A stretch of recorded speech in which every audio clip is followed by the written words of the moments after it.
To those who gave birth this year to their first child, we celebrate with you. To those who lost a child this year, we mourn with you. To those who are in the trenches with little ones every day and wear the badge of food stains, we appreciate you. To those who experienced loss through miscarriage, failed adoptions, or running away, we mourn with you. To those who walk the hard path of infertility, fraught with pokes, prods, tears, and disappointment, we walk with you. Forgive us when we say foolish things. We don't mean to make this harder than it is. To those who are foster moms, mentor moms, and spiritual moms, we need you. To those who have warm and close relationships with your children, we celebrate with you. To those who have disappointment, heartache, and distance with your children, we sit with you. To those who lost their mothers this year, we grieve with you. To those who experienced abuse at the hands of your own mother, we acknowledge your experience. To those who lived through driving tests, medical tests, and the overall testing of motherhood, we are better for having you in our midst. To those who are single and long to be married and mothering your own children, we mourn that life has not turned out the way you longed for it to be. To those who step-parent, we walk with you on these complex paths. To those who envisioned lavishing love on grandchildren, yet that dream is not to be, we grieve with you. To those who are single parents, we recognize the complexity of trying to be mom and dad. To those who will have emptier nests in the upcoming year, we grieve and rejoice with you. To those who placed children up for adoption, we commend you for your selflessness and remember how you hold that child in your heart. And to those who are pregnant with new life, both expected and surprising, we anticipate with you. This Mother's Day, we walk with you. Mothering is not for the faint of heart, and we have real warriors in our midst. We remember you.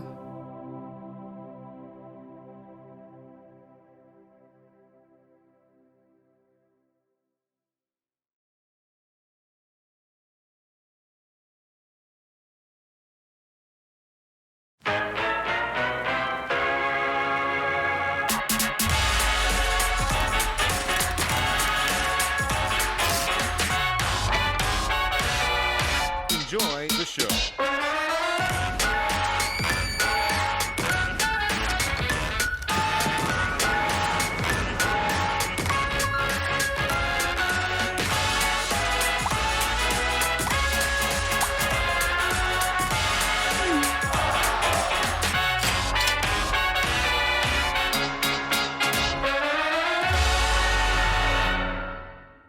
Just over a year ago, there's a woman in Florida. Her name was Donalyn Andrews, and she was awarded $10,000 for reading the fine print. Now, let me explain the story here. She had just purchased a vacation, and she went ahead and, like some of us do, she purchased the travel insurance for her vacation. But Donalyn, she's a high school teacher, and she's actually known kind of like amongst her friends as being kind of nerdy when she always has to read everything. She reads through everything. She has to read every contract that she would sign up for or purchase and something like this. And so apparently this travel insurance agency, they shared her affinity for loving good contracts and reading the fine print. And 7 pages deep into this contract, some good nighttime reading she's going through, and she comes across this note that's in there that says, anyone who reads this fine print, the first person to email us and give us your contact information, letting us know that you read this, is going to win $10,000. And that person was Donalyn Andrews. And so she won $10,000 for reading the fine print. And I'll tell you what, it pays to read the fine print. In the last few weeks, we've actually been talking about this and talking about the fine print on love. And we're right here in the middle of this series on love, dates, and heartbreaks. And so we've been looking at this over the last couple of weeks. And the reality is this, and you know this. Falling in love is easy. Like if you've got a pulse, you can fall in love. If you're breathing, if you're sucking air, you can fall in love. The problem is that loving someone is not the same as falling for someone. Falling for someone is that part comes easy to so many of us, but loving someone, love that goes the long haul, it's difficult. Love takes work. And so we've been doing this series and looking at the fine print on love. And even in fact, if you missed a week, I would encourage you to go back last week or the week before. We're in the 4th week now. And so go back and watch that. Carve out some time today or later this week, because I guarantee you that this series, these messages are a game changer. If you're hoping to be in a future relationship, you want to be dating, you want to get married, you want that for your future, these are game changers for your future relationships, because they help you become the person that you are looking for. The person you're looking for is looking for. You want to become that person. And it's a game changer. If you're married, it's a game changer for you to become the person you are married to was hoping for and to be worth staying for. And I know that none of this stuff that we've covered is easy. None of it comes natural. It's just better. It's just better. And all of this stems from an invitation that we get from Jesus. The invitation that Jesus extends to all people to follow me. That's what Jesus says. Follow me. And following Jesus will make your life better. You might not agree with me right now, but I guarantee following Jesus will make your life better. And following Jesus will make you better at life. And Jesus taught on a lot of things, but there's one encounter that we see in the book of John, and he boiled all the things he taught on. He boiled it all down just to one big idea, one main principle. He says, this is my command. Okay, this is it. If you want to know what's important to Jesus, pay attention to these next words. And so he says this. He says, you're to love each other, but not love the way you've seen love in the past, or not love the way maybe culture teaches you to love, but love as I have loved you, which means that we might have some learning to do that when it comes to following Jesus and learning to love the way that Jesus has loved. And then the Apostle Paul, after Jesus, the Apostle Paul comes on the scene and he emerges as an incredible leader within the first century church. And he gives us some commentary. He gives us some application on how to really apply this to our regular everyday lives. He teases this out for us, and Paul writes what has become one of the most popular to be quoted in weddings and scripture to go to when you want to look at and understand love. And it's recorded in the letter to the church in Corinth, those that are following Jesus in Corinth, in the first letter in the chapter 13. And he starts off, this is what we covered in the last 2 weeks. He says this: love is patient, love is kind. Love does not envy, it does not boast, it is not proud, and it does not dishonor others. It is not self-seeking, love is not easily angered, and love keeps no record of wrongs. That's what we've covered, okay? So go back and watch those if you missed one. But then Paul continues to drop some truth bombs about love, and he continues to go on, and he says this: love does not delight in evil, but it rejoices with the truth. I like this line here. It always protects. And here's the big idea. Love keeps the bad things out. It always protects. Love keeps the bad things out. You know what shows, maybe you've seen a few of these, shows like Breaking Bad or Ozarks or shows like Sons of Anarchy or Queen of the South. You know what they have in common? Is that they take ordinary people that seem pretty ordinary, at least, these people end up doing some horrendous things that they would have never thought they would find themselves doing, crossing some moral boundaries, some moral lines in their life that they never thought they would cross. And it's not because they wanted to. It's not because they planned to. It's not because as a little kid they dreamed of doing it one day as an adult, but it's because just simply one thing led to another. And it's because I was in the wrong place at the wrong time, or it's because it seemed innocent at first, or it's because it was only going to be just one time.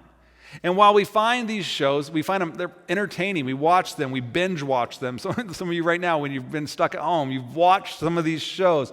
And these shows are entertaining as they smuggle in to their lives and to their families and to their livelihood. They smuggle in these bad things.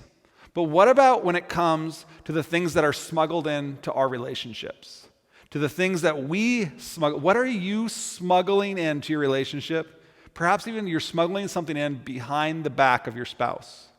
What are the bad habits that you just hope they never find out about? That your girlfriend, if she knew, or your husband, if he knew? What debt are you hoping that they don't ever realize is there? What lies are you telling to cover up more lies? What are you smuggling in?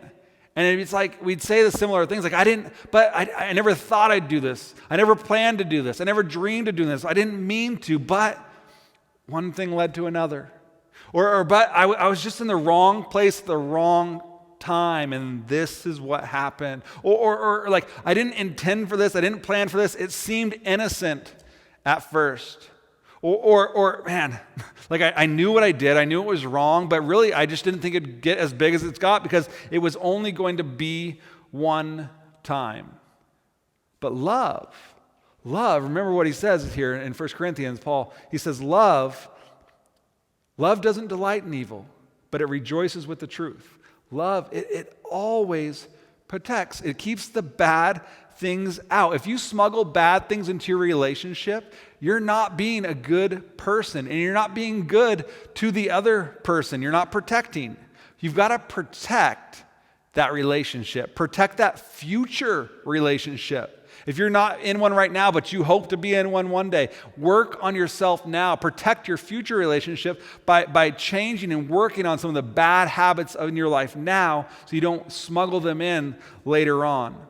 And then Paul, he kind of turns things up a bit here, and he adds to this, it always protects, and it always trusts, it always hopes, and it always perseveres. Love chooses to see the best. Love chooses to hope the best. Love chooses to believe the best, and then love chooses to always overlook the rest. And love catches people doing good. It enjoys catching others doing good. People doing the right thing. That's what love is looking for. Love is always hoping for. It's always trusting. It's always persevering. And so if we were to take this fine print and boil it down, like let's look at it all in one spot together, okay? So here it is. Here's what Paul says. This is the fine print on love. Love is patient. It's kind. It's not jealous. It's not arrogant. Honoring and selfless. Love is not easily angered. It's not a scorekeeper. Love's protecting. Love is trusting. It's hopeful. And it's persevering. And if you're like me and you're looking at this list, you're like if I were to grade myself, maybe C+, maybe C minus, D+, maybe on my best days, when I'm on my best behavior, maybe I get a B, but I don't think I could ever be all of that to any one, and I understand that. But here's what I want you to think about. Here's the question I have for you, or here's what I want you to acknowledge, that isn't this what you're looking for? Isn't this what you're looking for? If you're married, isn't this what you were hoping for? And now here's what I want you to do is I want you to evaluate again, and I want you to make a mental note. I'm going to read the list one more time, and I want you just to make a mental note of the things that you're like, that one's not important to me. Or that's not something I'm looking for. That's not actually what I'm hoping for. Which one of these are just, they're just not important to you. And if you're married or you're in a relationship, maybe you can sit down later today, have dinner together, and you can just, hey, just so you know, like these are the things I don't expect of you. These are things I'm not looking for in you. And so let's just read it again, and you make a mental note for yourself. Okay, are these important? Are these things you're looking for? Love is patient. Yeah, it seems important. Love is kind. Absolutely. Love's not jealous. Yeah. Jealousy kind of recaps it. It's not arrogant. Yeah, that's important. Love's honoring. Absolutely. Love's selfless. Not selfish, selfless. Yeah, selfishness. Man, that's awful in a relationship. Love's not easily angered. Absolutely. We got to be peacemakers. Love's not a scorekeeper, a relational scorekeeper like we talked about last week. That's important. Love's protecting. I need someone that will protect what we have. And it's trusting. You can't have a relationship without trust. And it's hopeful. I want someone that sees the glass half full, that's hopeful for our future. And persevering. Man, someone that will just stick with me. Absolutely. Like I'll take all of those. The problem is I just can't be all of those. And that's the beauty of following Jesus, because he says follow me. And if you ever wonder where that's leading you, he says, follow me, and you make a decision to follow, if you ever wonder where that's leading you, this is it. If you wonder, what does that look like to love like Jesus, to follow Jesus in the way of love, this is what it looks like. And if you're following Jesus, God's message to you, and here's the hope that we have, because we're going to struggle with this, but here's the hope. Is God's message to you is like, I want to complete in you the work that I have begun in you. And my hunch is that the person that you're looking for wouldn't strike any things off this list, just like you probably wouldn't strike anything off this list. And so now that you know what you're looking for, now that you know what you're hoping for, maybe you should get busy preparing to be the person that you are wanting to have in your relationship, preparing for the future relationship that you are hoping to have, to be that person. If you're married, I hope that I hope you can look at this. I hope that it will make you the person who you married was hoping for all along. And then Paul, he takes this list, this fine print on love, and he concludes all of this. And his conclusion is brilliant. It almost seems like he's changed the subject, but really it's an incredibly powerful thing, understanding that it's on the heels of this fine print on love. And I think Paul actually kind of steps back for a minute because he knows this is a little bit formulaic. This is kind of like a teacher and a chalkboard. And so he decides to pull back for a little bit and to make it personal and to get a little bit more emotional with us. And the words that we're going to see are maybe words that you've heard before, especially if you've grown up in church, but maybe you've never realized that this is what they're on the heels of, that they follow this fine print on what love looks like. And so Paul, he tunes back into us emotionally, he tunes back into us personally, and he says, look, I know that this was a lot. I know that this seems unrealistic. I know it seems like you're never going to get there. But here's what I want you to consider. And he says, and he's talking about himself here. These are his words. He says, when I was a little boy, look at these words. When I was a child, I talked like a little boy. And nobody ever criticized me for talking like a little boy. I mean, I was a little boy. And when I was a little boy, guess what? I thought like a little boy. And nobody criticized me for thinking like a child. I mean, that's why I was a child. And when I was a little boy, I reasoned just like a child because I was a child. Nobody criticized me for reasoning like a child when I was a child. And then he kind of stares us down a bit, and he kind of packs a punch here, and he says, come on. And he's talking about himself, but he's inviting us into this. And he says, but when I became an adult, I put the ways of childhood behind me. I put them behind me. This is Paul's gentle way of saying, let's grow up. Let's grow up.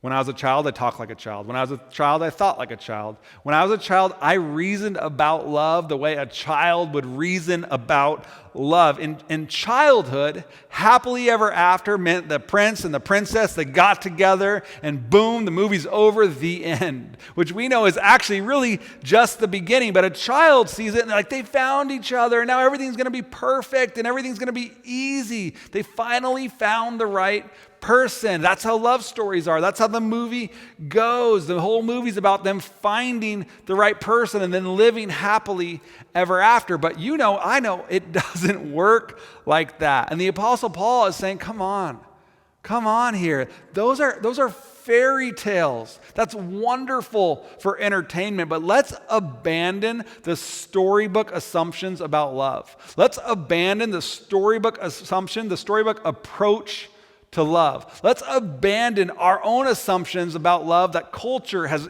inundated into us. And so here's the question as we wrap up today, and it's simple, but it's not easy. Are you willing to abandon the assumptions that once you meet the right person, you'll magically become a different person? Or think of it like this. Are you ready to do the difficult work of becoming the person you're looking for?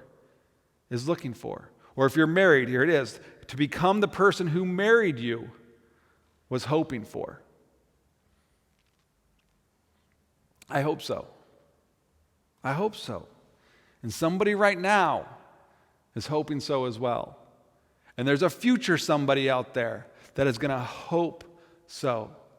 That they're hoping that we're going to work on becoming the person, to do the work, to prepare ourselves to become the person we're looking for, is looking for. I think you can do it. I want to pray for you. God, would you continue to just reveal in us the areas in our life that we've got work to do, some exercise to do. But God, would you also fill us with the hope and the desire and the perseverance to do the hard work of becoming the person that we're looking for is looking for. And God, I pray that marriages, that couples, the spouses, as they're watching this message together, and they know there's some things to work on. God, would you open up lines of communication? Open up areas of health and habit retraining and areas where they start to realize, man, I'm smuggling in some things. God, for the single people watching this, hoping to be in a relationship one day, would they be intentional to work on now the habits that they are creating to becoming the person that they're looking for is looking for. God, that they would work on that today. They'd work on that this week and now with the time that they have. Thank you for inviting us to follow you.